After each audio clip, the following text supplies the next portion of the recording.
Well, hello everyone. It's 10 o'clock, and I'd like to go ahead and kick off our meeting, the 2025 annual member meeting of the Florida Native Plant Society. We have a lot to celebrate. Uh, we are 45 years now, and we have in excess of 6,500 members. That's the largest Mm, membership Native Plant Society has ever had. And I believe we have uh, at least a few hundred of you participating in this meeting today, which is which is also a new record, if I'm not mistaken. Some other interesting statistics to share. We have over 960,000 website visits during 2024, and that comes out to an average of more than 3,000 a day. Uh, Pretty impressive. I'm seeing a message. Is everybody able to hear me? yes. Okay. All right. Thank you. Uh, we also have 40 years of publishing the Palmetto, and one very exciting development that we'll discuss in a little more detail later. We also helped save 9 state parks from incompatible development, and ultimately, with the legislation that was passed, we protected the entire state park system in Florida. That information that I shared on the opening slide, it's all available for you to see yourself in the 2024 annual report, which is posted on our website for you to be able to review it. There's a lot more information in that report than we'll be able to go over today. So I hope you'll at some point take the opportunity to review that report. Uh, One statistic that really I can't help but be impressed. We recorded just under 85,000 hours of volunteer service last year. Uh, and we do suspect that there were actually a number of hours that weren't reported. But the estimated value of that volunteer effort is $2.8 million. And the vast majority, 95% plus of those volunteer hours were from our chapters. They really are the heart of the Florida Native Plant Society. Every single one of us on here, I believe, is a member of a chapter. I'm a proud member of the Hernando chapter. I also like to acknowledge that there are a lot of nonprofit organizations, conservation organizations that you could choose to support. And I appreciate that you have chosen the Florida Native Plant Society.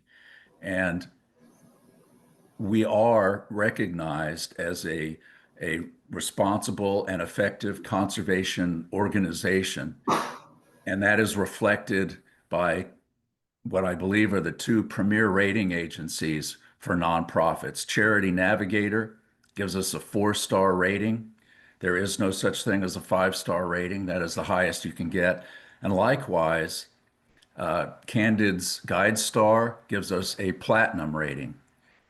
There is nothing higher than that. So uh, I think we can all be proud that our society is so widely recognized as such an effective and uh, responsible administrator of your support. One of the things that has really made us so effective is the caliber of our staff.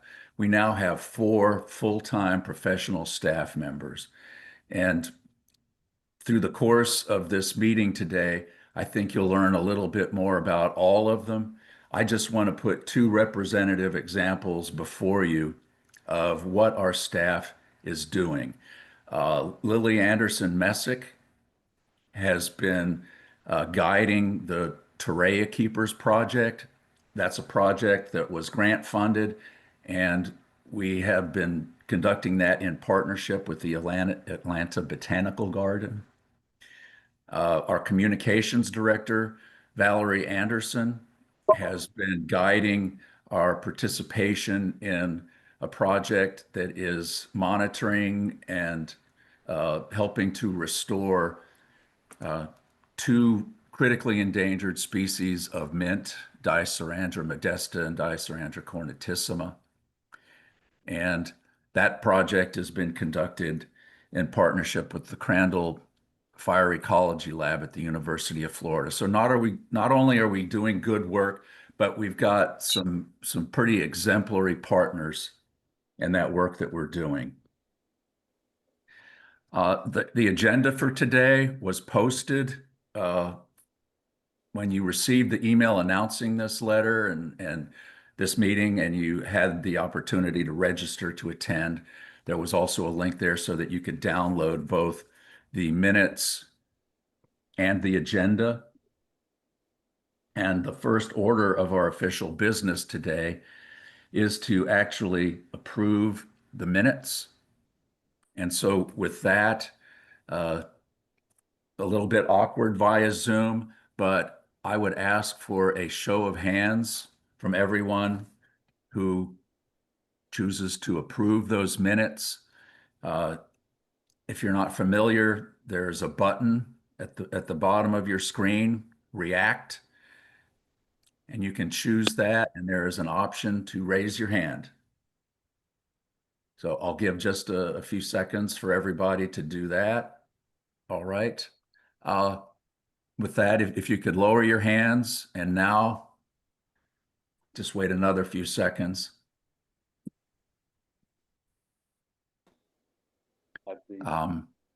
Okay. And now, as an alternative, if there is anyone who would choose to not approve the minutes, would you please likewise indicate with a show of hands? Okay, so that would be nobody for not approving the minutes. Okay. A majority for. I approve too. I got confused about how to raise your hand. It's Marjorie. Thanks, Marjorie. I appreciate that, everyone. I'd like to move on now to new business, and that will be followed by a series of reports from all of our committees, including the Council of Chapters. And then we will conclude the meeting with a vote to install a new slate of candidates to the Board of Directors. So please stay with us until the very end so you can participate in the election. I would like to introduce Melissa Fernandez de Cespedes. She is our new executive director. I say new, she came on board last September. So she's been with us a while. She's been doing a great job. She was not with us this time last year when we had our annual meeting. And just to share a little bit with you about Melissa, she is a Miami-Dade native of Florida.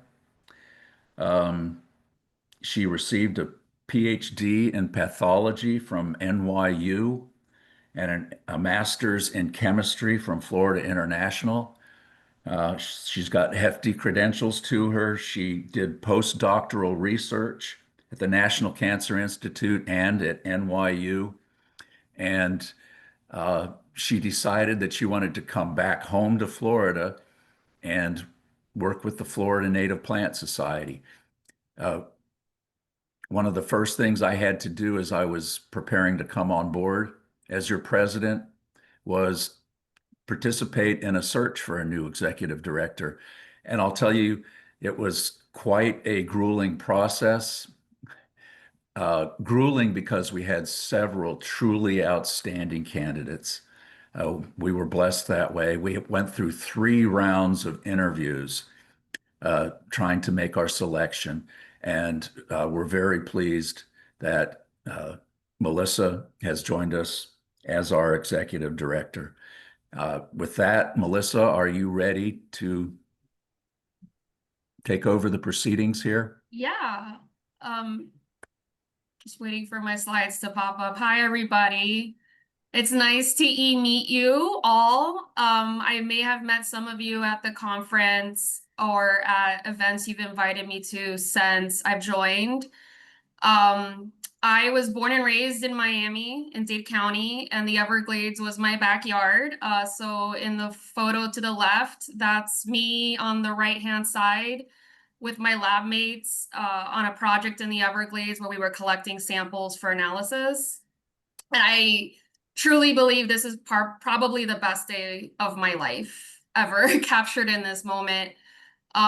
We are standing calf deep in the swamp, and we're not afraid of alligators or snakes. It was a glorious day. For my graduate work at FIU, which was in environmental chemistry, I studied submerged aquatic vegetation, and so that was fun. I really loved my time there. After graduating from NYU, I did do my postdoc at the National Cancer Institute, and I was studying viruses at the time. But while there, my husband and I talked a lot about how much we missed Florida and how Florida was always our home. So during COVID, we did make our escape back down to the state of Florida, and we've been here ever since. And we're just so happy to be back. So when I started this role in September, it was about the week before Hurricane Helene, and I was a Suncoast member at the time. But as soon as I signed my contract, I became a victim of climate change, and we lost our home in Helene and Milton. And so I've recently settled in Gainesville, and I'm now a Paynes Prairie member. Some fun facts about me is I love botanizing with a cup of coffee, as you can see in the right-hand photo. I very much love turtles. Turtles are how I got into environmental sciences, and I love data analysis. So I'm really happy to be here with you all today as your executive director, and I have some exciting things to share with you today as well. So since joining on as your new ED, I've done an analysis using some data that Linda Davis had prepared and extrapolating that to today. We are currently the largest we've ever been. We have over 6,500 members. And as you can see from this chart, we have been increasing in membership over time. There were some stagnations, and that was due to this recession. But during COVID, the staff here was amazing, and we were able to grow our membership. So this is a huge success. This is not my doing. This is that of the staff that's here to support me, and all of you as well.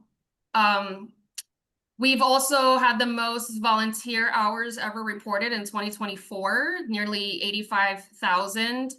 Thank you all so much for contributing your time and donating all your energy to us. We really appreciate it. I did want to announce as well that we have an agreement with the League of Environmental Educators of Florida. So right now we have a 2-for-1 deal. If you're an educator and you join LEAF, you get a complimentary individual membership to the Florida Native Plant Society.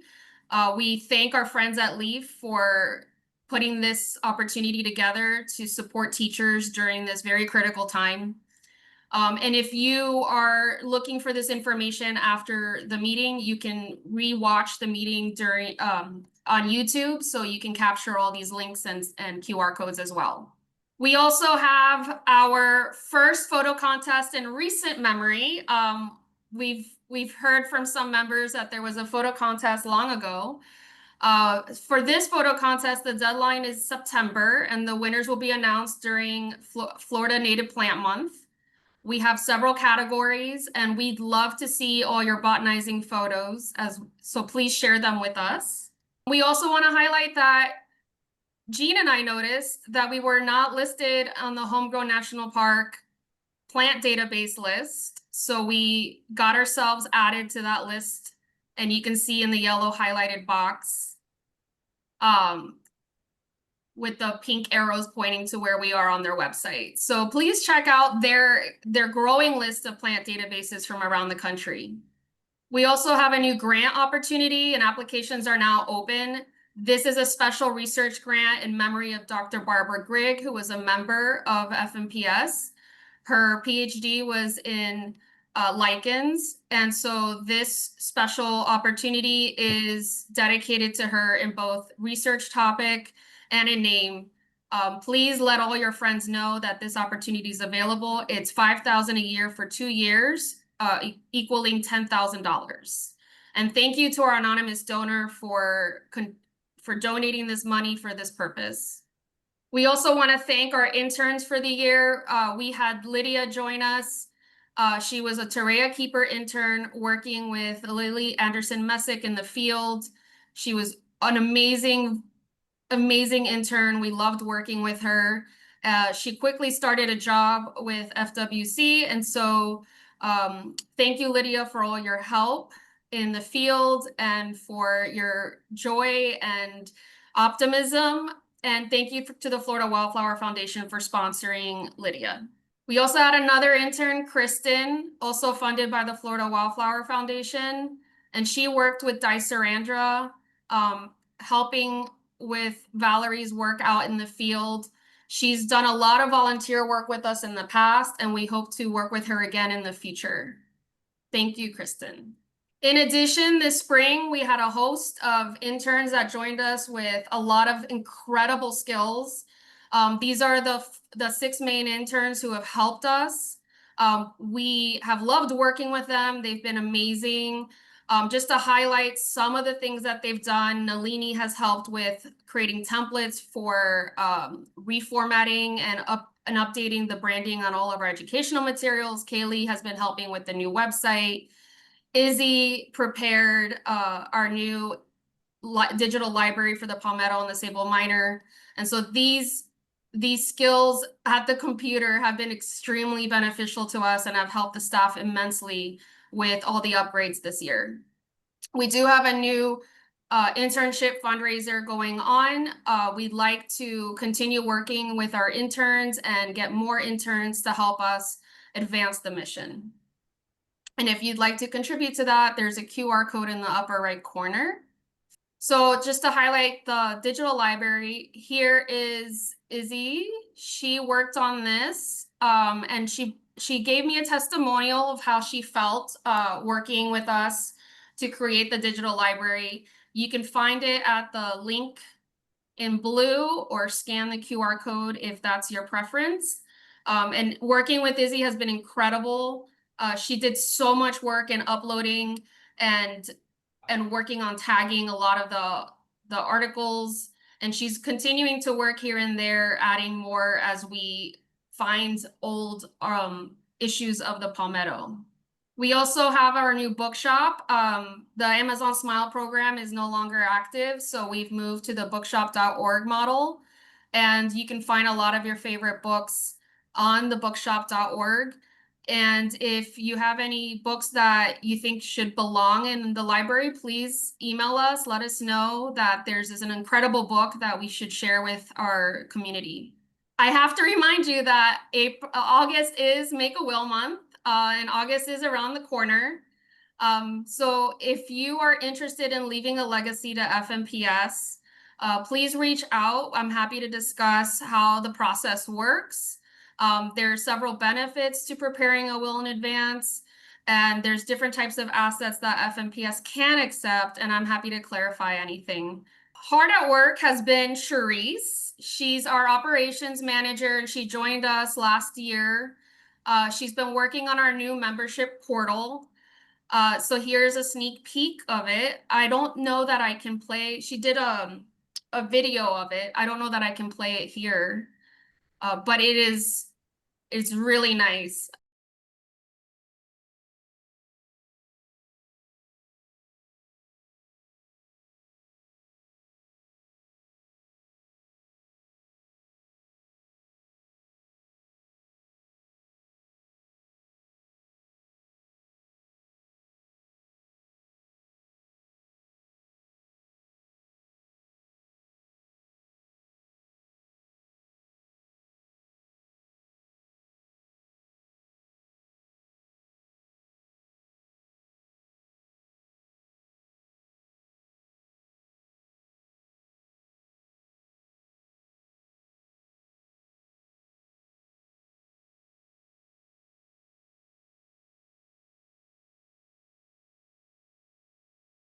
And we've also been hard at work on our new website. So Kaylee's been helping me a lot with this. It is a labor of love transferring all of the data from the old website to this newer website model. This new website will be ADA compliant. It'll render well on tablets, phones, and on your desktop. And you'll be able to find all of the resources that we've had in the past on what's now the current website, in the future on this new website as well. And so I just have a call to action for everyone. There are many ways you can contribute. You can sign up for action alerts, and then when you get them, act on them. You can join one of our many committees. You can volunteer at the chapter level. You can volunteer to attend a land management review or mentor a new reviewer, spread the word about our grants, support our new internship program, use our bookshop when you're purchasing your next incredible environmental read. You can learn from our publication library. For this summer, we've been doing Flashback Fridays on social media, highlighting old articles from the past. And you can check out other opportunities to volunteer with FNPS. And we're going to be posting those soon on the new website once that launches. And in the chat, once I'm done with my portion of this, I'm going to put a link for interest in joining our committees. So if you're interested in contributing at the statewide level, that's a great opportunity to check out. And thank you, everybody. And then I am going to introduce Melanie. She's going next in the agenda, and I did want to read something that we've prepared to thank her. And so this was put together by various people. So before we turn to celebrating the Council of Chapters accomplishments over the past year, we begin by honoring someone whose leadership has changed that success. Our outgoing Council of Chapter Chair, Melanie Simon. Over the past 5 years, Melanie has been the driving force behind the Council. Since 2020, she has carried the torch single-handedly. 2022, she's carried the torch single-handedly, leading with extraordinary dedication and heart. Her sharp analytical mind and tireless efforts have shaped the Council's direction and inspired those around her, including her own successor, who credits Melanie's example as the reason for stepping into leadership. A master of charts, graphs, and data, Melanie brought clarity, structure, and strategic insight into every meeting. Her meticulous documentation and thoughtfully crafted frameworks have not only kept the Council on track, but they've created a lasting blueprint for the next team of leaders to build upon. All the while, Melanie was serving as president of the Passion Flower chapter for the past 6 years, a role in which she has been rightfully called the heart and soul. Her leadership and devotion have left an indelible mark on the chapter, as well as the broader conservation community. In April, she was honored by Lake Louisa State Park for an incredible 20 years of volunteer service, a powerful testament to the deep roots of her conservation work. Of course, no tribute to Melanie would be complete without mentioning Boo and Spot, her ever-opinionated feline companions in conservation, and the Council's unofficial mascots. Their regular appearance at Council meetings have brought smiles, comic relief, and a reminder that conservation work is more complete when shared with our furry friends. Melanie, we are deeply grateful for everything you've given. While we'll miss your leadership, we're excited to see where your next adventure takes you. Wow, thank you for that wonderful tribute, unexpected. I'm here to report on the Council of Chapters. As most of you may know or may not know, the Council's a committee of the FNPS board, and it's comprised of a representative from each of the 31 local chapters. Thank you. So it's comprised of a representative from each of the 31 local chapters. With this representation, the Council gives chapters a voice at the state level and facilitates communication between chapters and the board. As Jean mentioned, our chapters are truly the heart of our society. As a membership-based organization, our chapters are our strongest asset for accomplishing our mission. It's our chapters who recruit, engage, and retain membership. They educate through programs, field trips, and outreach events. They conserve and restore plants and habitats with invasive removal, rescue, and restoration work days. They promote native plant landscaping with demonstration gardens, yard tours, and plant sales. They build local community and coordinate volunteers, and so much more. Each of our chapters is unique, reflecting their individual personalities and local communities, but they're united in the mission to champion native plants and their habitats. Being me, I couldn't get through this without inserting a chart.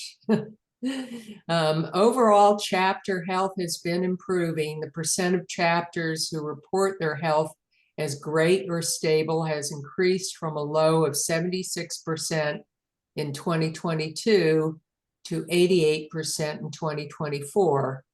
However, to maintain this positive trend and strengthen and grow the organization, our chapters need to address ongoing challenges.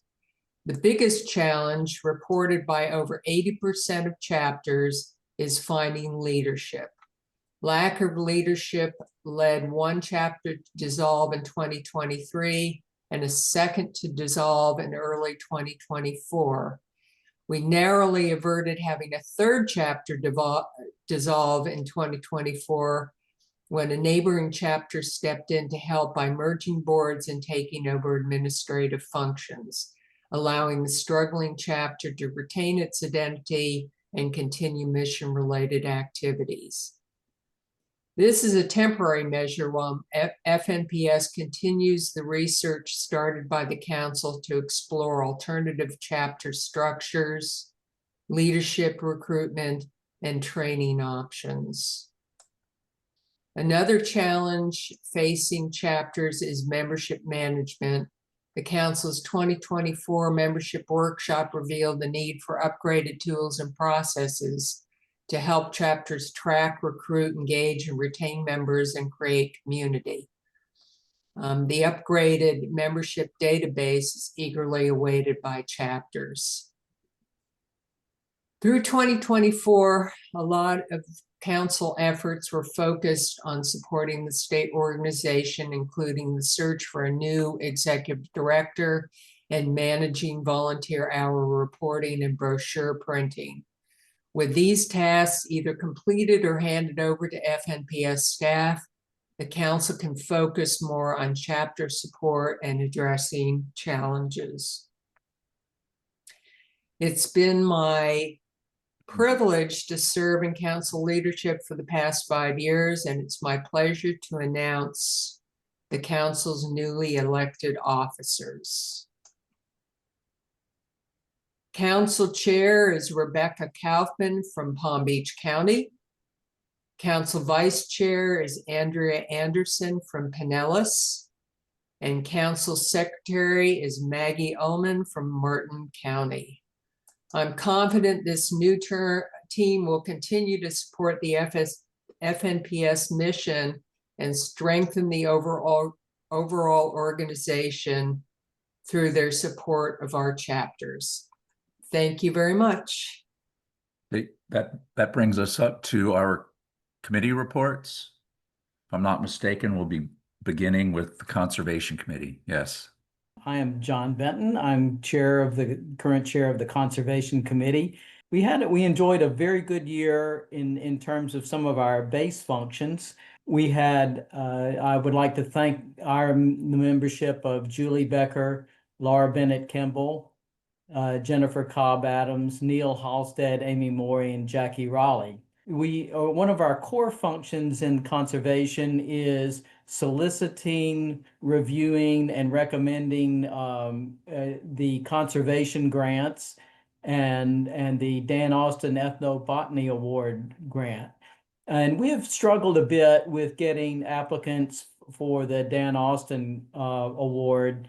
It's a little bit unusual. We did make an effort to expand our reach to sociology departments and then not strictly botanical departments.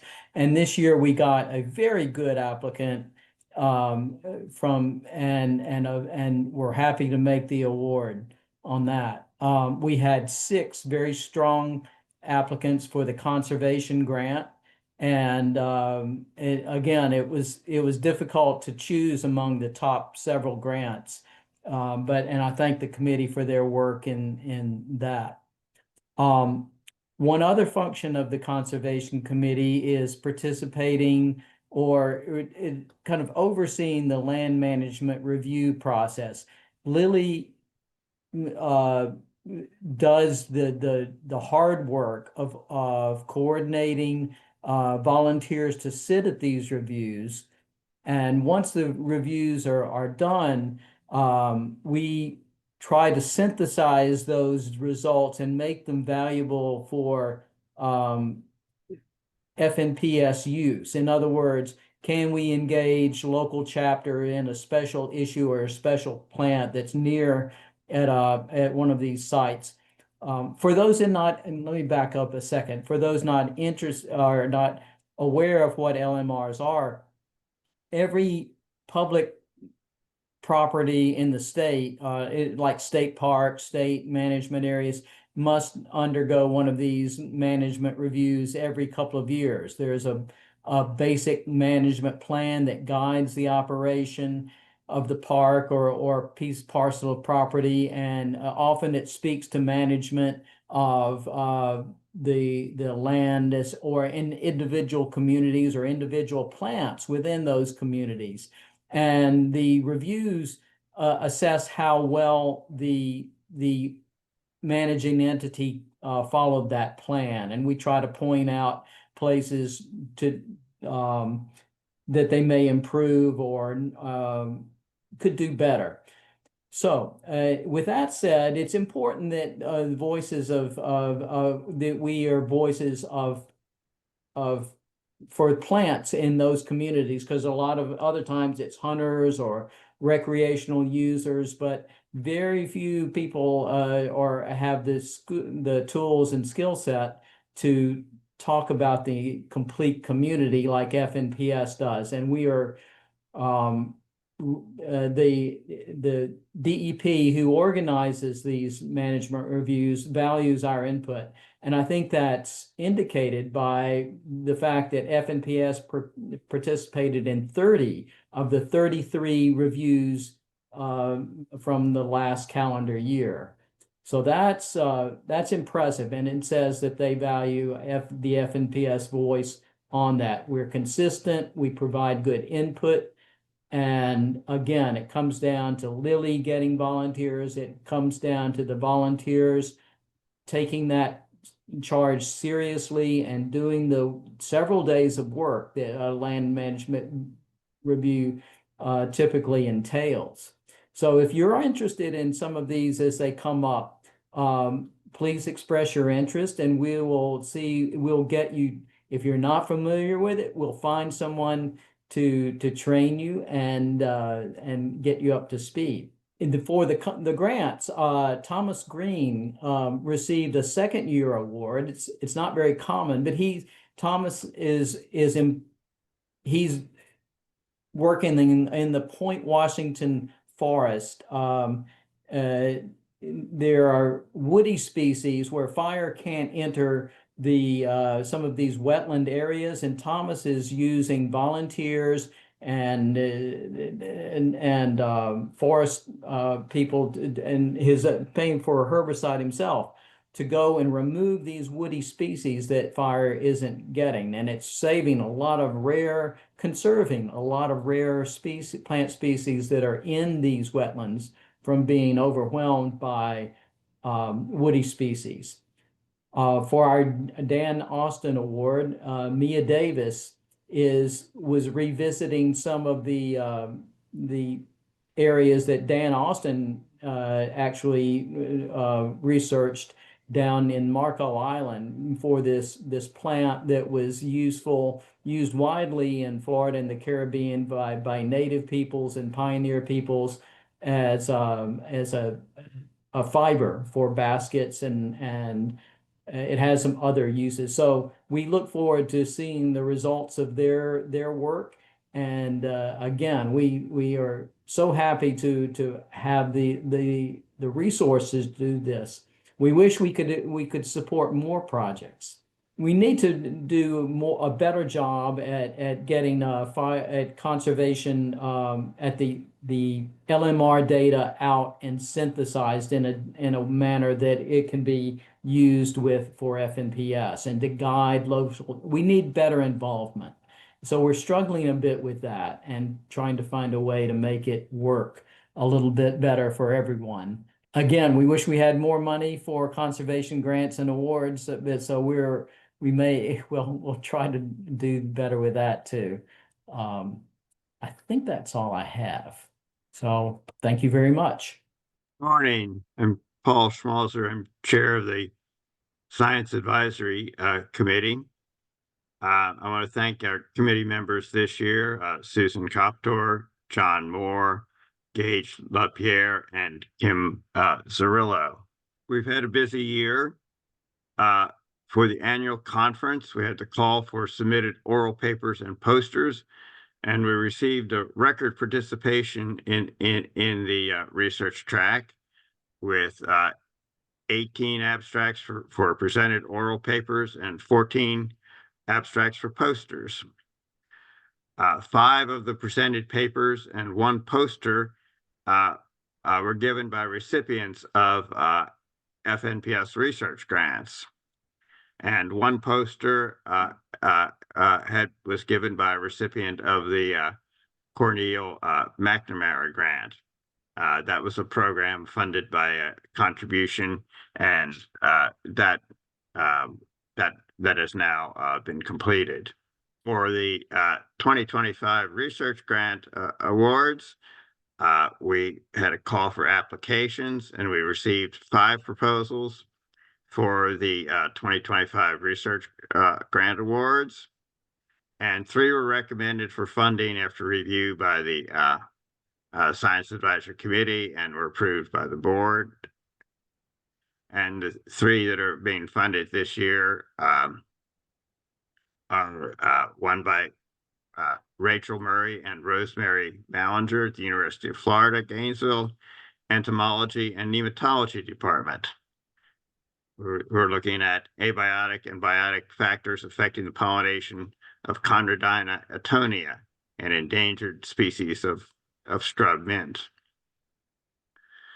The second by Milo Neelands at the University of Florida in the School of Wildlife Ecology and Conservation, which is working on developing a conservation strategy for broadleaf nodding caps. That species is an orchid, and that reaches its northern range in the Gainesville area. And the third grant this year goes to Hector Perez and Daniel Agus at the Environmental Horticulture Department in the University of Florida, investigating seed traits of Asimina reticulata in relation to seed storage capacity. The research grants are funded by contributions from individuals and from chapters and from earnings of the FNPS endowment. I want to thank the Sea Rocket chapter for a $500 donation this year towards grants, and to all who have contributed to the endowment this year and in the past.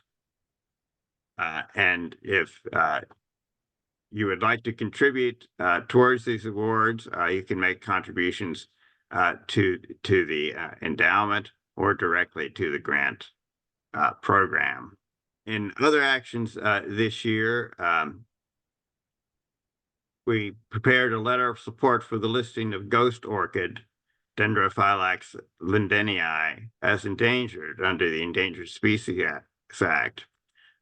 This was proposed by the U.S. Fish and Wildlife Service, and as you may know, this is a rare orchid found in Southwest Florida, with another population in Cuba, and it's well deserves to be listed as endangered as proposed by the Fish and Wildlife Service. And the other thing, as Melissa mentioned, we have a new award coming up, the Barbara Grigg Grant for the study of bryophytes, tritophytes, and lichens. And this will be the first 2-year award we're giving, and applications for that award are opening now. So we're excited to have this new award with a different focus than our previous grants. So thank you. That's all I have today. Good morning. Oh, frog in my throat. Excuse me. I have allergies, so love plants, but they don't always love me. The Finance Committee report for this past year. I want to thank the members of the committee that have worked very hard over the course of the year. We meet monthly and discuss issues related to the finances of the society. So we've had important participation from all of these people: Jean Kelly, Athena Phillips, Chris Moran, Shirley Denton, Bonnie Basham, Mark Catelli, and of course our executive director, Melissa. The Finance Committee charter spells out the aspects of society finances that we are particularly concerned with. We're responsible primarily for the long-range strategic financial planning for FNPS. We make recommendations to the board regarding any changes or updates that might be needed in our financial policy, and as well as advising the president and the board of directors on investment and expenditure strategies for long-range planning. This committee is knowledgeable about the current state of our budget and the major financial instruments and accounts we have. And we also advise the president and the board of investment and expenditure strategies for long-range planning. And I'm going to talk a little bit about the activities through the year so you can see how some of these things have played out. Starting last summer, at the time of this meeting and moving into the early fall, we had just had a resignation of our executive director, Linda Davis, when she moved back to the UK.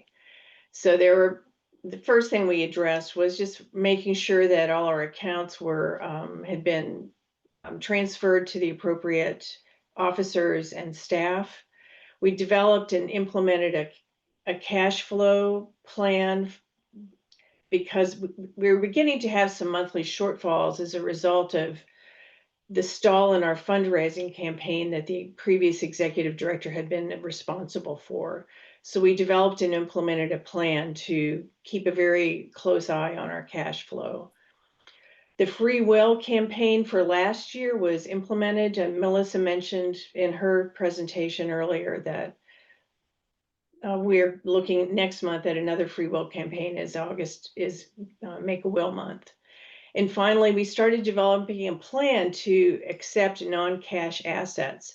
We started getting members asking us for how to donate real estate or stocks, and that was something that we really had not implemented a plan for. So we began working on that.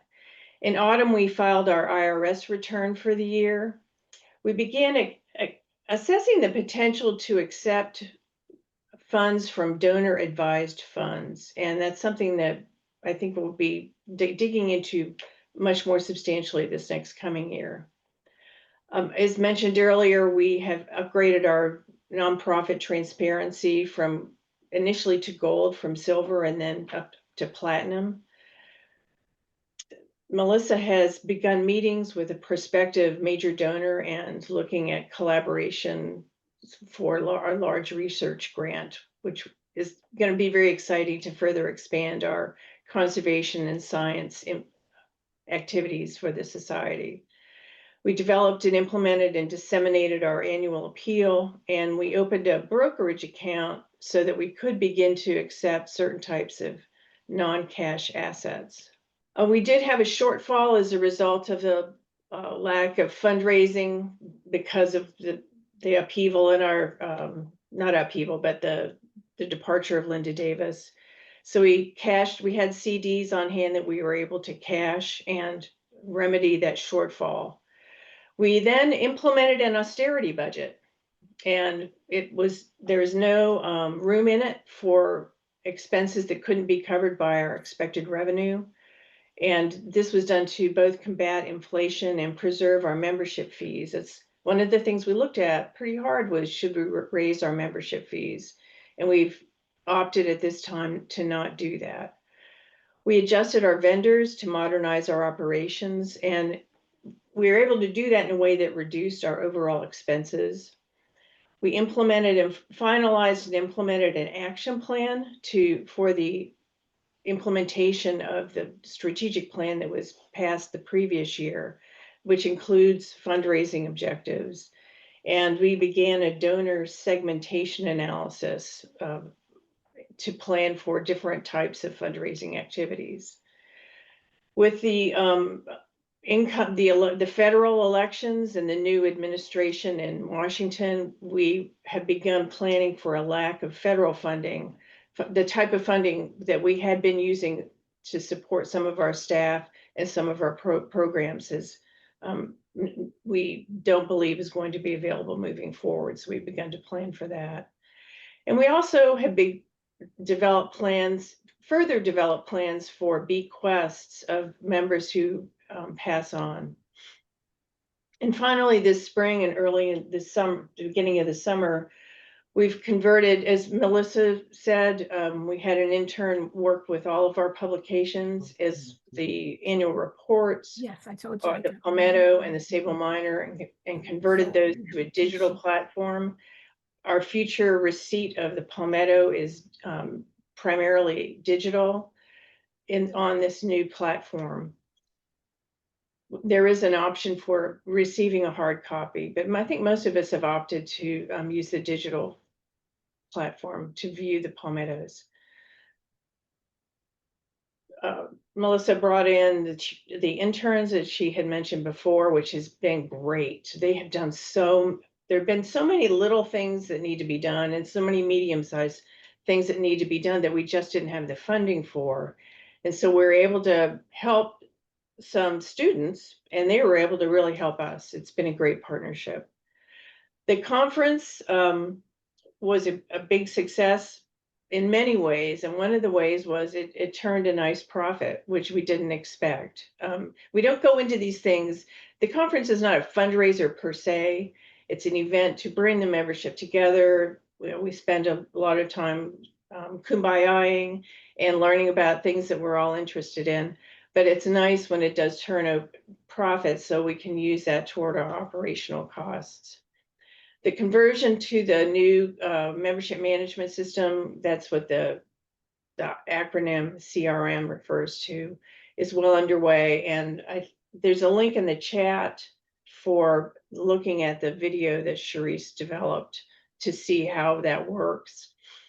And the austerity budget is working. We're in the black at this stage for the year, which is great. And our financial reserves have been rebuilt.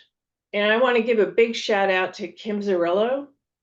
Kim has been a member of FNPS since the dawn of time, just about. And she has been our bookkeeper for many years. She's connected with chapters. She's volunteered a lot of her own time above and beyond the typical activities of a bookkeeper, and has saved us a lot of money as a result. But more importantly, she's really been importantly engaged with the chapters and the board to ensure that our books are well kept. Unsurprisingly, she's volunteered to help our new bookkeeper get up to speed on all things FNPS. And I just want to say thank you, Kim Zarillo. And thank you for helping us find our new bookkeeper. So in summary, 2024 was the year we rose to the challenge to address our deficit spending. We identified opportunities in the budget to reduce spending. We developed and implemented and adhered to new cash flow plans. In 2025, we have turned our financial futures around. We've developed and implemented an austerity budget, modernized our operations, and developed an action plan for future fiscal growth. And we're back in the black with a healthy buffer. And with that, I will say thank you for all of your help and support and turn it over to the next speaker. I'm gonna just give you a quick overview of what the Landscape Committee and the work we've been doing.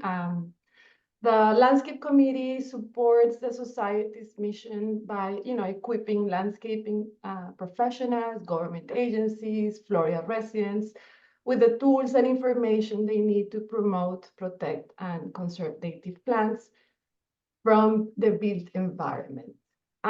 We connect because we started with that. I'm sorry. So we connect, members with valuable resources from educational materials, modern landscape templates, public plant sales, native garden tours, and a lot of this is being done through the chapters directly. But we are working to make it easier for people to choose native plants, whether they're professionally designing spaces or homeowners looking to make a change in their own yard. One of the major efforts of the committee are the Landscape Awards. These awards, you understand, recognize outstanding projects that creatively integrate native plants, enhance biodiversity, and conserve water, creating a lasting and positive impact on the environment.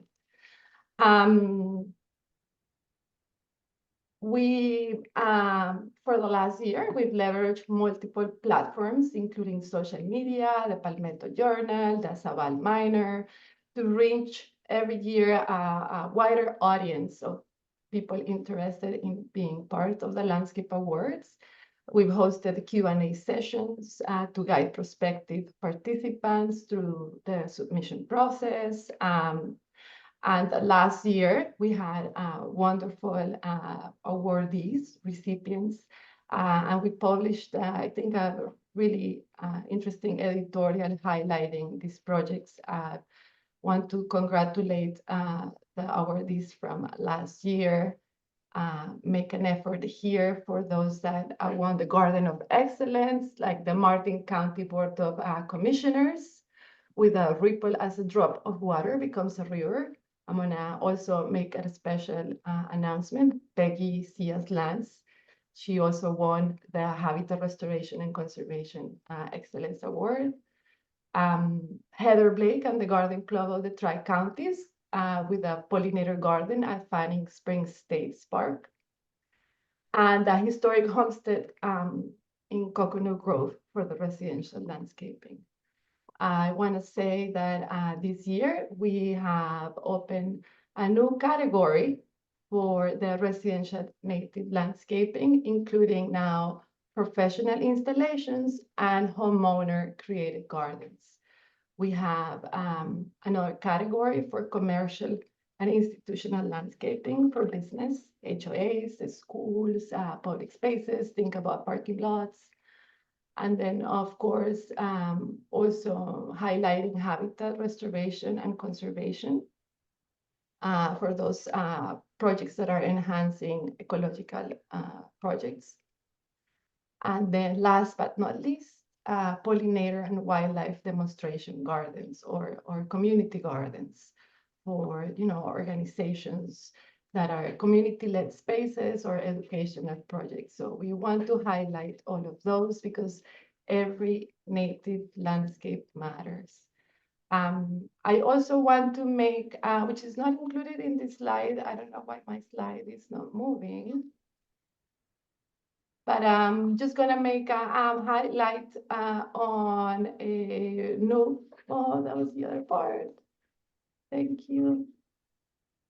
But yeah, I don't want to take too much time because I know we have a lot of things to say. But I also want to talk about a future project that we want to launch, and it's an FNPS Native Garden Certification Program. So a simple way to inspire individuals and show their commitment to native plants.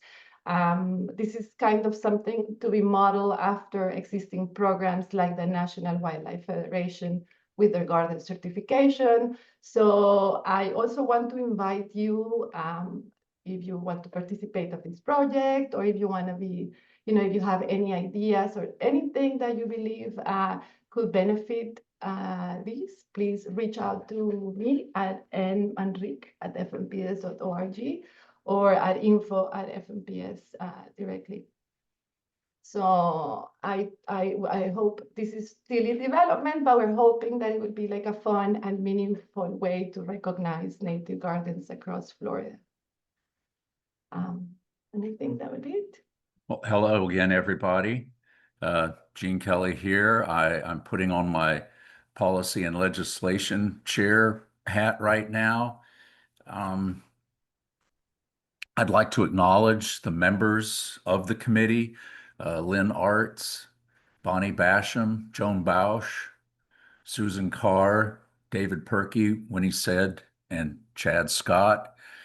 I also want to recognize our government affairs consultant, Travis Moore. He has done an outstanding job representing us in Tallahassee. We did have some successes, a mixed bag. That's the case every year. But our successes, first and foremost, included passage of the State Parks Preservation Act, which the governor did sign into law. And I believe most of you probably recall the tumult that occurred back in, I guess it began in August last year, when a proposal to develop 9 of our state parks with golf courses or hotels or pickleball courts was announced, to everyone's surprise. And that was supposed to be reviewed in a series of meetings, public meetings across the state that were all choreographed to take place at the exact same time. Our members and many other concerned citizens of Florida took to the streets to protest that proposal. We and our partners in conservation moved as quickly as we could, and before those meetings could even take place a week later, the proposal had been withdrawn.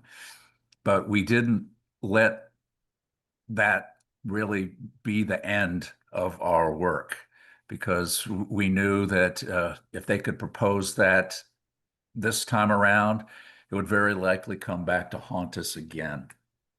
And so Travis and our partners in conservation began working diligently with members of the legislature who had also pretty much across the board expressed their opposition to that proposal. And the result of Travis's work in Tallahassee, working with legislators and staff, it helped precipitate the filing of bills in both the House and the Senate, identical bills, State Parks Preservation Act. And we did have some concern that there was just a little too much wiggle room there. We were afraid that it could still come back again, those kinds of proposals. And so we fought throughout the session to add some stronger language, a much more definitive prohibition on the kinds of uses that had been proposed. Travis hosted me for 3 days in Tallahassee early in the session, and set up meetings where I was able to sit down with a number of leaders of the legislature. One of the images here on this slide, I am meeting with Senator Rodriguez. She is the chair of the Senate's Environment and Natural Resources Committee, certainly a very pivotal member of the legislature to get this kind of legislation passed. We also, leading up to the governor withdrawing the proposal, I'd like to acknowledge that Lily Anderson Messick quickly organized, in partnership with the Florida Sierra Club and some other partners, a press conference right on the steps of DEP headquarters in Tallahassee that was widely attended, and the sum total result of all that activism, opposition from the Native Plant Society and our partner organizations was passage of State Parks Preservation Act, which came right down to the wire. It was just right at the end of the session that the language we wanted to be incorporated that would really close the door to golf courses and hotels and state parks, it passed, and that was in the bill that went to the governor's office. There were a number of other attacks on public lands. These were conducted outside the session, proposals to swap portions of Withlacoochee State Forest and the Guana River Wildlife Management Area. There was another on lands, 700 acres owned by the Swanee River Water Management District. A peanut farmer had proposed a swap there so that they could take that 700 acres and grow peanuts. We fought those back. We helped protect some of the remaining authority that local governments have to regulate land use. There was an attempt to reduce that even more. We were also successful in stopping the state from preempting the ability of local governments and the state itself to implement restrictions on single-use containers, plastic cups, and the like. And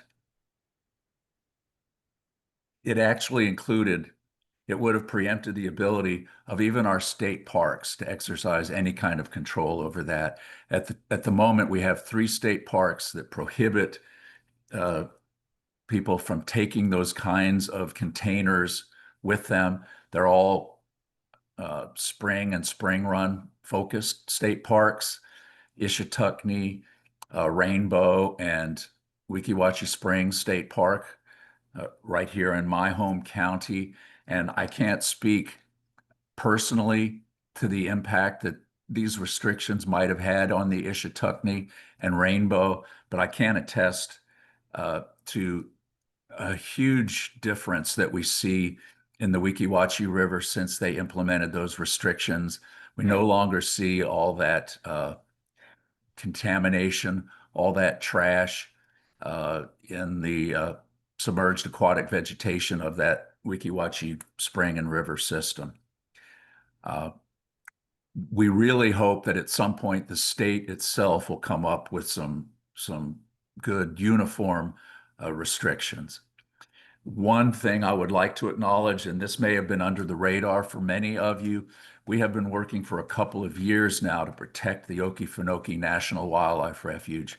And if you wonder why we're looking across the state line into Georgia, there's a portion of the Okefenokee that is bordered by lands that we're seeking to be mined for titanium.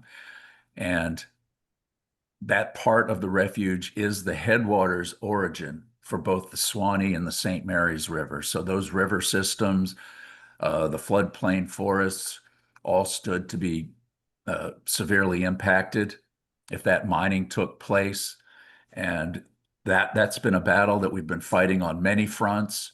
There's legislation that was proposed in the state legislature there last year that would have put a moratorium on mining in that area.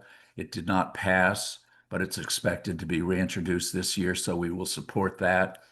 But the most imminent threat, I'm glad to say, has been addressed. The actual mining permit that had been applied for, those lands were purchased by the Conservation Fund, put into public ownership, and we expect that land will, in short order, be made part of the Okefenokee National Wildlife Refuge. One thing we can thank Travis for this year, he protected the endangered plant conservation grants that are administered by the Division of Plant Industry in the Florida Department of Agriculture. We know that the governor's veto pen struck a lot of funding out of the budget, $1 billion plus.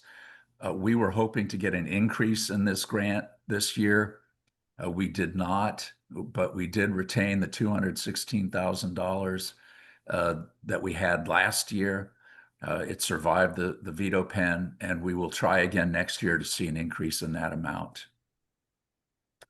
I'd also like to acknowledge there was a proposal to extend an arm of the turnpike through Polk County, the Central Polk Parkway, and the alternative routes that DOT had been evaluating included one that went right through the middle of the blushing scrub balm habitat, Dicerandra modesta. That's one of those two mint species, Dicerandras, that Valerie has been working to protect.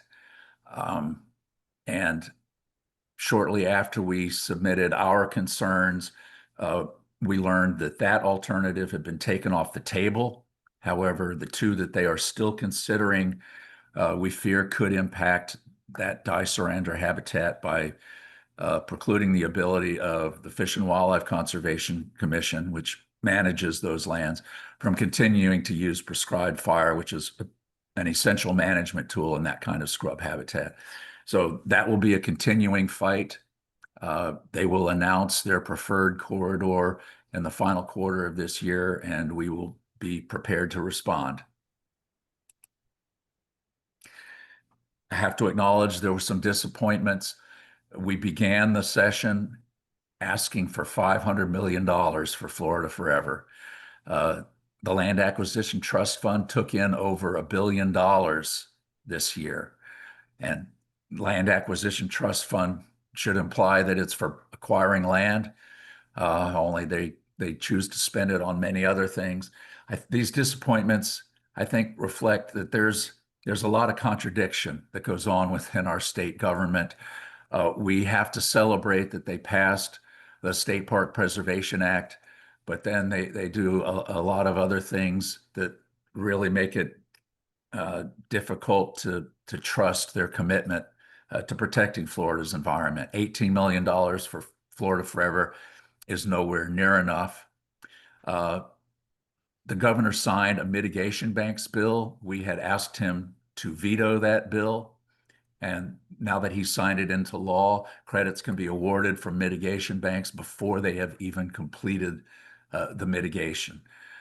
They can also award that for impacts that occur in other watersheds. So it really does weaken the effectiveness of mitigation banks. We asked him to veto that. He did not. He did, unfortunately, veto funding for restoration of the Ocklawaha River. This was the first time the legislature really allocated any substantial funding to move forward with that restoration. We will follow up and continue fighting again next year, and we're confident that we will be able to restore the Ocklawaha. One bill that we have really liked the last couple seasons, it's entitled Nature-Based Methods for Improving Coastal Resilience, basically using native plants and other nature-based solutions to protect our coastlines from the impacts of storm surges and sea level rise. We're confident that that bill will again come up and that we will get it passed this year. And last but not least, alligator Alcatraz. It's difficult to accept the governor's commitment to restoring the Everglades system, the river of grass, when we're spending tens and hundreds of millions of dollars every year to restore that system. And then they choose to put a large detention center right there in the middle of the system without conducting any kind of environmental review. So that's another story that I don't think the final chapter has been written, but we're going to continue our efforts to support restoration of the Everglades.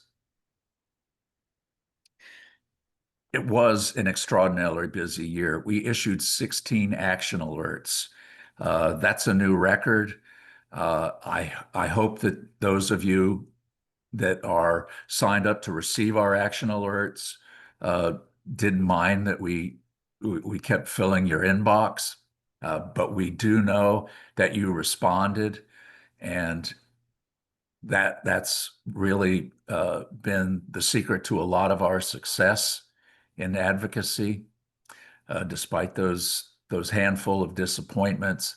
And at this moment in time, we have about 1,800 members who are signed up to be part of our Action Alert network.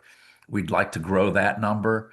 So if you're a member who would like to be more actively involved in our advocacy, I'd ask you to consider signing up to receive those action alerts. And with that, I would like to thank you for your membership and your support of our work. Good morning. This is Susan Early. I am giving the report for Andrea Anderson, who is the chair of the Education Committee. And we are really excited about the potential to encourage some of you to join the Education Committee with us. Just as a little background, I was a teacher for 38 years, high school English rather than science or ecology. But upon retirement, I have really become active with the native plant group. And to me, the education is a crucial element of this organization and in encouraging the improvement of use of native plants. So here we are. The number of people in the group now is at the moment small, but we are passionate about promoting native plants. And it looks like in some ways this is happening. The Florida Native Gardening Group on Facebook has been expanding at incredible numbers, and just recently in the last few months especially. So that's one of the groups I'm working with. We'd encourage you to, if you're a member, thank you. And if you're a member of Florida Native Plant Society and the Florida Native Gardening Group, we're really even more excited. And we're hoping that some of you who are have experiences in education will be able to join us on the Education Committee. What we do as a part of the Florida Native Plant Society is to encourage the information that we need to share with the public about how we can help them improve their educational materials as chapters and their ability to teach the people who join the group in how to be good advocates and encourage them to do the best things they can in order to improve the situation with native plants in the Florida ecosystems. And it's important to know that this education is going statewide. Florida is a lot different than the rest of the world in terms of the environment and the ecosystems, and their uniqueness makes them also unique in terms of how all the people from the north who are coming down to Florida, especially, who want to be involved in gardening, deal with the plants here in our ecosystems and what's going on in the natural ecosystems. We're looking for people who are invested in education in some way. This can be like me, it can be someone who teaches in the public school or private school systems. It can be anyone from K through 12. And it can also include people who are home educators. We'd like to invite you to join the education committee and to become involved with the collaboration with a group of people who are also passionate about spreading the word. We're going to be meeting every Sunday, every second Sunday of the month, and 6:30 being Zoom. And we can contact, or if you're interested, you can contact Andrea Anderson. And I'm going to put the information that you see here on this slide in the chat so that you'll be able to get in touch with her. And I believe that someone else, maybe Melissa, has also added something to the chat that will let you contact the Florida Native Plant Society directly. So that's really the last thing I have to say to you. Thanks so much. And I'll pass this over to Val. Hello, I'm Sina Phillips. I'm the 2025 Conference Committee Chair. And this year's conference really owes its success totally to the contributions of the 15 regular committee members and over 80 volunteers who assisted with the field trips and the speakers, the registration and conference options, plus the Paynes Prairie chapter, of course, who welcomed us to Gainesville. This report wouldn't be complete without acknowledging everyone's dedication to making this event one of the best in the state. So thank you to everyone. Our primary goal is education, but our committee is charged to produce an event that highlights mission-related subjects, brings attention to research, promotes dialogue, and provides members the opportunity to connect and collaborate with each other. We also seize on the opportunity to introduce the members to the society leadership, and we aim to provide income for future society work. Attendance was robust this year and came from across the state. As you can see, the in-person attendees are shown here in blue, and the virtual attendees are in orange. So we were very pleased to have such a good representation from across the state. Now, field trips this year were wide-ranging and included private and public conservation sites, research plots, plant and animal collections, and even a bioblitz demonstration. The FNPS bingo was a great way to learn about each other in a casual atmosphere. Our session days were packed with excellent presentations, some maxing out the room capacity even, and we were very thankful for the good spirits of those that squeezed in and went without a seat. We will seek to increase the meeting space for the next conference. The virtual attendance was not as high as we had expected, but we feel strongly that that is a valuable tool to make the society's work more accessible, and we will, and also to build the community with people near and far. So 2025 had some challenges. The long hiatus overlapped technological changes and required updating some of our practices that we had done in the past. For one, we now handle registration completely in-house rather than paying for this service, and we developed the electronic program that is now available as a download. Our vendors reported good business overall, and our sponsors maintained their financial support despite an uncertain economic future, so we are very grateful for that. We started conference planning not knowing if registrations would be consistent with the previous in-person years, and we were pleased to find that they had a healthy increase from all recent events. So not every conference has a strong profit, but this year we were able to net almost $47,000 for future mission work, and I think that's amazing. So it seems like a long way off, but we are behind schedule on finding a host chapter or chapters for 2027, as we are now a biannual conference. We meet every 2 years. The quality of our conference depends on securing a venue early and having time to plan the event. So if your chapter would like information on what's involved, please reach out to me. We are also building our next committee, and anyone can participate. We meet bi-weekly. I'd love to have new voices from around the state. So I encourage you all to contact me at conferencechair@fnps.org. It's simple to remember. But thank you very much. So hi, everyone again. I'm going to be announcing some of our awardees today. The first announcement is for the Green Palmetto Awards, and we're giving the award for conservation to Vicky D. McLean. And she was nominated by Marsha Gold from the Villages chapter. And she was described as a threatened species conservator. And she's done a lot of work with Lake Griffin State Park. And the nomination information provided was very long and had a lot of contributions that do not fit into one slide. And that was the case for all our awardees. So I picked out some of the highlights from the nomination. So thank you, Vicky, for championing our native plants.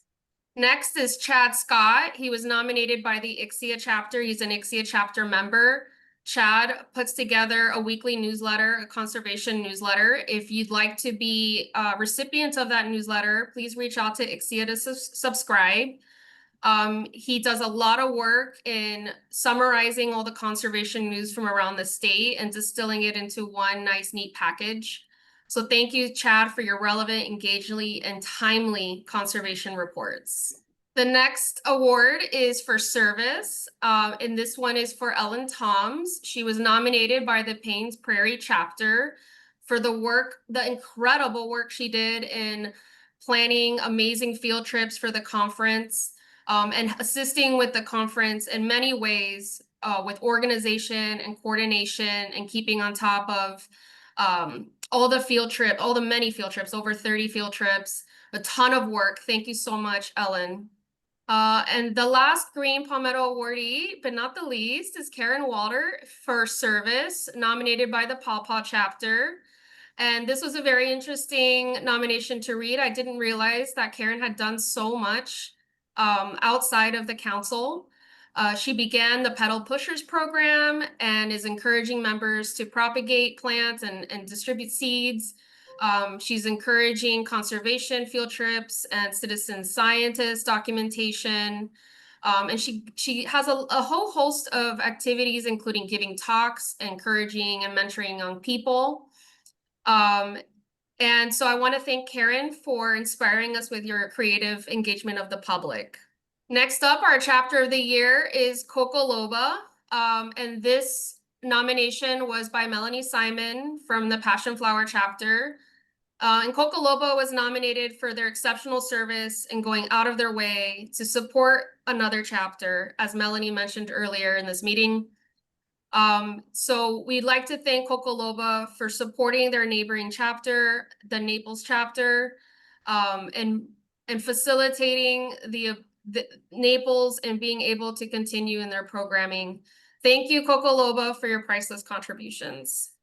And then I'll turn it over to Jean. Yes, thank you, Melissa. This was our first conference, in-person conference, since 2019.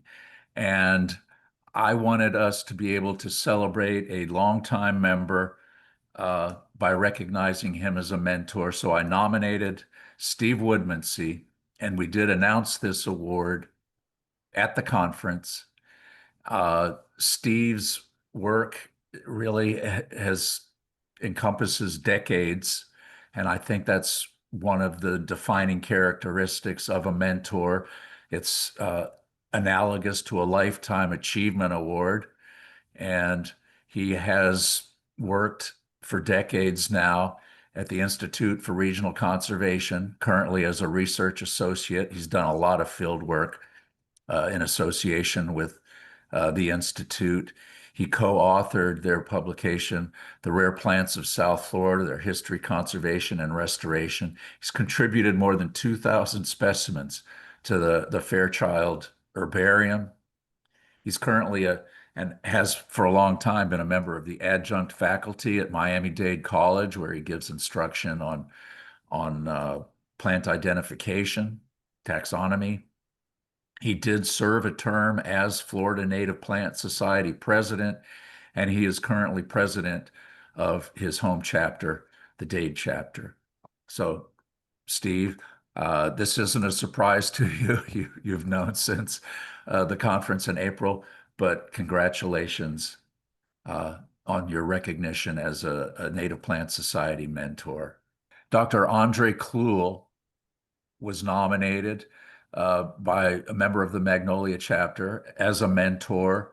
He has, like Steve, dedicated, pretty much a lifetime to native plant conservation in Florida. He's been an instructor at Florida State. He played a role in founding the Society for Ecological Restoration back in 1987. That gives you a hint for how long he has been actively engaged in plant conservation. He prepared a manual while he was at Florida State, Guide to the Vascular Plants of the Florida Panhandle. It's a book I have on my shelf, and I'm betting many of you do likewise. And he also helps guide the Master Naturalist courses, has been very active in the Magnolia chapter, and I'm proud to recognize Dr. Kluhl as a Florida Native Plant Society mentor. One of the honors I have as president is to award the Silver Palmetto, and traditionally that has been reserved for members of the board of directors who are not eligible to be considered for Green Palmetto Awards. And this year, I want to recognize two members of the board who have been especially impressive in their contributions to the society. Athena Phillips, member of the Citrus chapter. You heard her describe the conference and the role that she played in our first conference in more than 5 years was just amazing. I'm pretty certain it was a new record for overall attendance at a conference. If you weren't able to be there, I strongly recommend that you try to be there in 2017. She's still leading the conference committee, and she'll have a hard time outdoing herself in 2027. And I also want to recognize Natalia Manrique, chair of the Landscape Committee, a member of the Dade chapter, and the work that she has done in conducting the Landscape Awards program. She's done some revamping of it.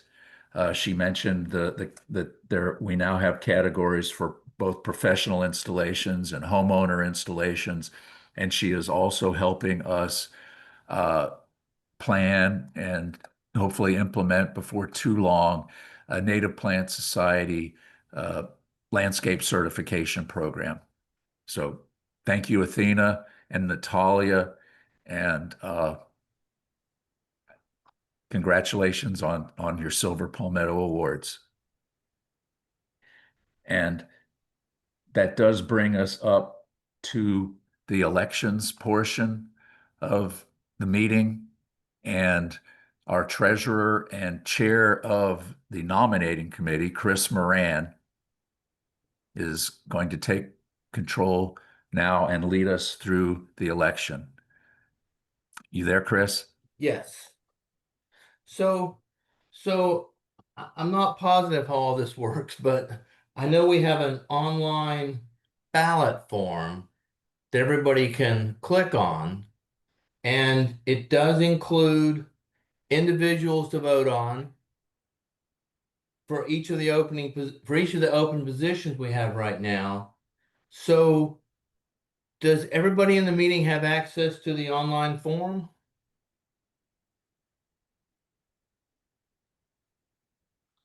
Okay, so, starting at the top, we have Ann Redmond for president-elect.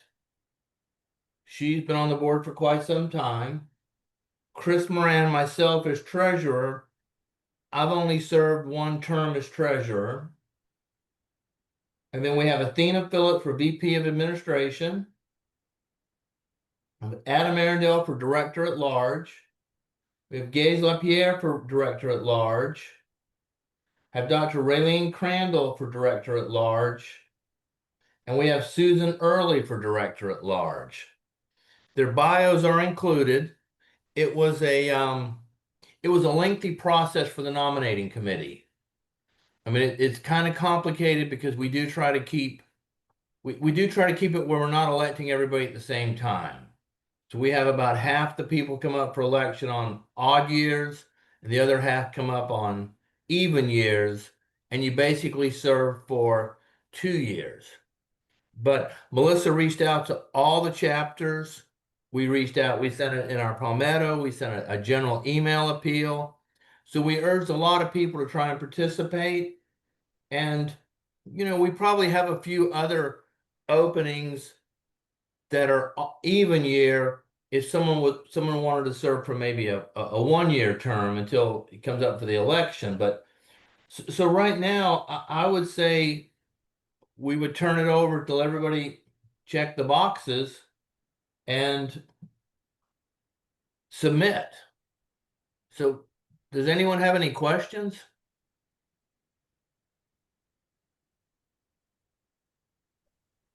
The link is in the chat. The link to the ballot. Right.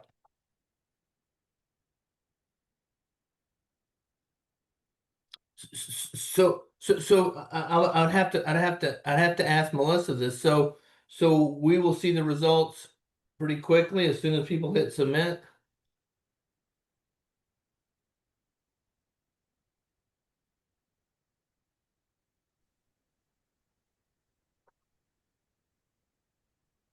Yes, I have the live results up on the screen.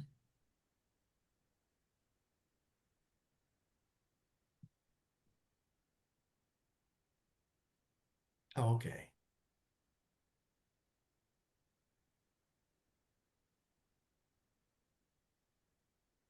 While we're waiting for the final results to be tabulated, I would like to recognize the members of the board that have been serving the society and are leaving those roles.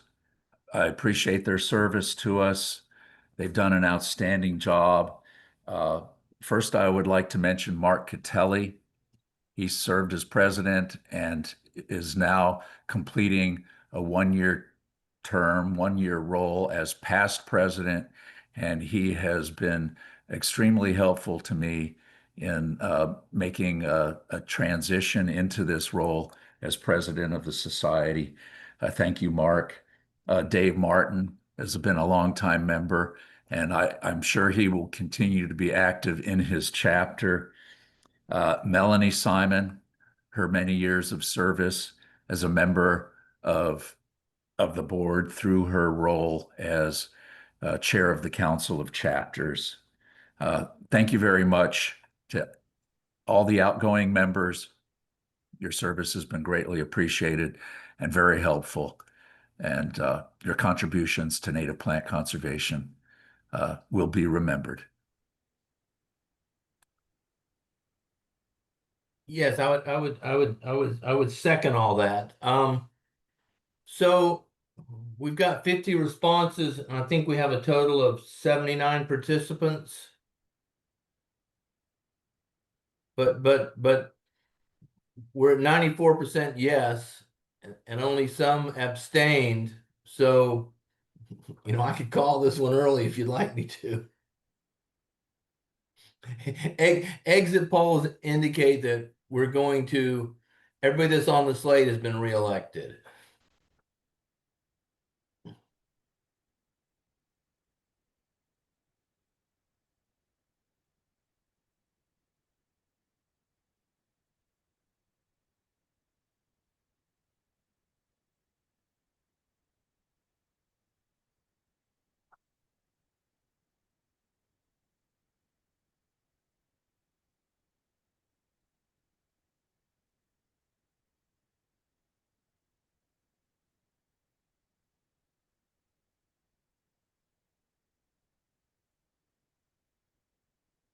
So does anyone have any questions or comments about the process or what it takes to get on the board?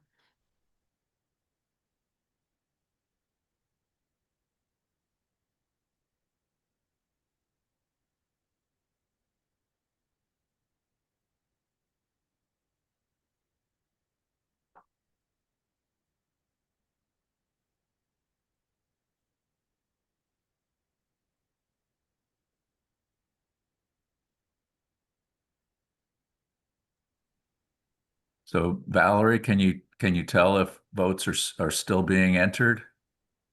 I mean, very slowly. We have like 57 responses now. We were at Okay. 52. I mean, they're definitely slowing down. Haven't had any in the last like 20 seconds or so. Let's give another moment. Okay. Yeah, we're pretty wide margins for elections for everybody. For yes.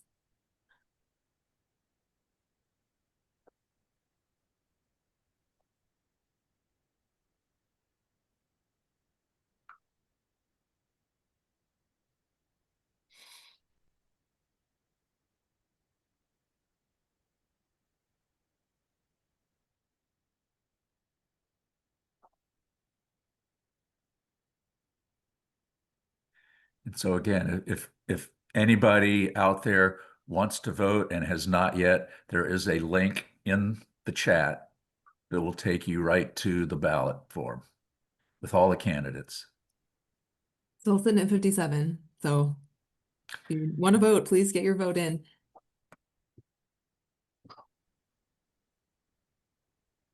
It looks like the responses have slowed down quite a bit. If it's okay with you, Gene, I would like to call this election to.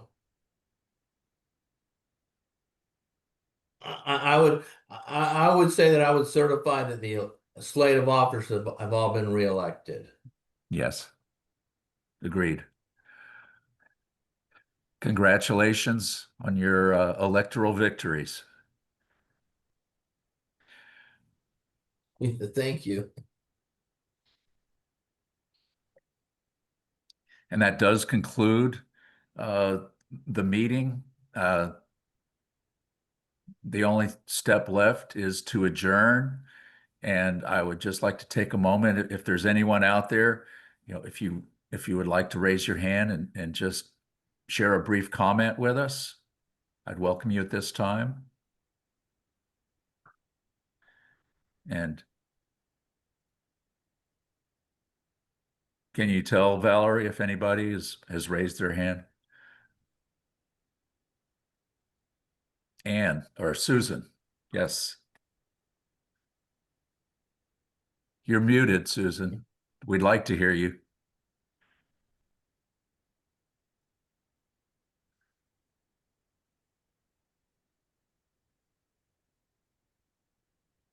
Well, I asked her to unmute, so maybe that'll help. okay. Yeah, thanks. It would not work for me for some reason. I just wanted to thank everyone for joining us. Yes, indeed. So I'm not quite sure how we adjourn a meeting. I propose to adjourn, and I'll ask all those in favor if you would use a raise of hands to indicate your agreement. Oh, there's a lot of hands. 15, 16, 2 thumbs up, 3 claps. 20 hands up, 5 claps, 1 heart. 1 yes. A lot of 20. hands. The A lot of hands hands. have it. I would just like to say, when we have our next in-person conference, traditionally we had our annual meeting there. It would sure be nice to actually all be in the same room for an annual meeting. And that may be a possibility in 2027. And another inducement for you to actually choose to attend the conference in person. So that's still 2 years off, but I look forward to seeing you there. I won't be the president, but I can pretty much guarantee that I will be present, and I hope I'll see all of you there. Thank you.